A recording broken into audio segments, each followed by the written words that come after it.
Hello, আসসালামু আলাইকুম guys. আজকে আবার আরেকটি ভিডিও নিয়ে এলাম।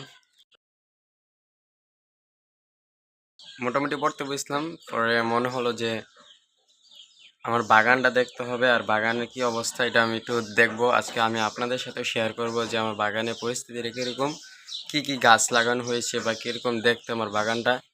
তো চলেন আমি আপনাদেরকে আমার বাগানটা আমি দেখাবো। সো গাইস, আমি এখন আমার বাগানের দিকে যাচ্ছি। আর আজকের দিনটা মোটামুটি একটু গাদলায় দিন। তো আমি আপনাদেরকে বাগানটা দেখাবো, বাগানে কি কি গাছ আছে, কি কি ফল গাছ আছে, কি এরকম বাগানটা অনেকটা অপরিষ্কার হয়ে রয়েছে। বাগানটাকে আমি এই পর্যন্ত পরিষ্কার করতে পারিনি। তো আমি আপনাদেরকে দেখাবো এখন আমার বাগানটাকে। আমি বাগানে অলরেডি চলে এসে পড়ছি। এই যে আমার বাগানটা, যে গাইস, এই যে দেখছেন বাগানটা কি দশা হয়ে রয়েছে। এই যে এই দিকটা কত পরিষ্কার হয়ে রয়েছে, আমি এটা পরিষ্কার করার সময় পাইতেছি না, তার কারণে আমি পরিষ্কার করতে পারতেছি না। এই যে একটা গাছ, লিচু গাছ, ছোট হয়ে রয়েছে। এই যে গোড়াটা অনেক অপরিষ্কার হয়ে রয়েছে, তার কারণে এই যে এটা অনেক ইয়ে হয়ে রয়েছে। এই যে আমার এই গাছটা হচ্ছে বেল গাছ, কটবেল গাছ। গাছটা অনেক সুন্দর। সো এই যে এদিকে কলা গাছ আছে, কড়ি গাছ আছে, এই যে গম গাছ।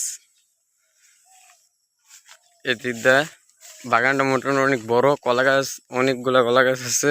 এই যে কড়ি গাছ আছে, আম গাছ আছে, বড়ি গাছ আছে, এই যে বড় বড়ি গাছ। তো এই যে সিরিয়াল মোটামুটিতে আমরা এই জায়গার মধ্যে আম গাছ লাগাইছিলাম।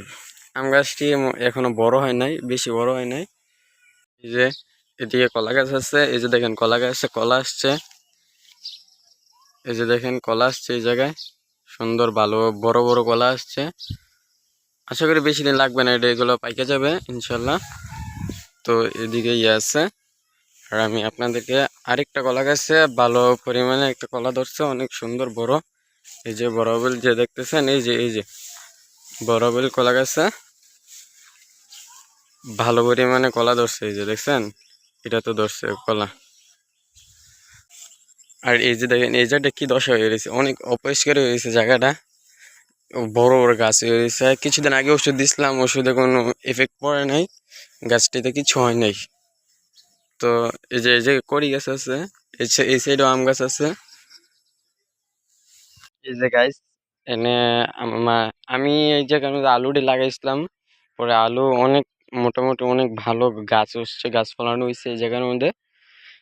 আলু ধরছে অনেক বেশি, কয়েকটা নিছি, এখন আছে। সো এই ছিল মোটামুটি আজকের ভিডিও গাইস। আজকের মতো এখানে ভিডিও শেষ, সমাপ্তি। আজকে আমার বাগানটা দেখে যার যার ভালো লাগছে শেয়ার করে দিবেন, আশা করি আমার সাথে থাকবেন।